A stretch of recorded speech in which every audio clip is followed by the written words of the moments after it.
মাশাআল্লাহ, সুন্দর হয়েছে। এখানে আমরা শুনছেন নি, গতকালকে আমাদের বাংলাদেশের একজন প্রিয় বক্তা বহুত দিন পরে বাংলাদেশ আইছে, কথা বুঝছেন? তা আমরা শুকরিয়া আদায় করি যে কোরআনের ফাঁকি বাংলাদেশে আইছে, যে কোরআনের আলো আবার কি সবার দ্বারা দ্বারে যাতে পৌঁছাতে পারে। সবাই কি করবেন? সবাই কি করবেন?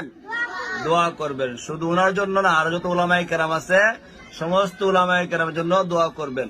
অনেক উলামায়ে কেরাম বিগত জেল খাটছেন এই দিনের দাওয়াত দিতে গিয়া, ভালো কথা কইতে গিয়া, বুঝছেন না?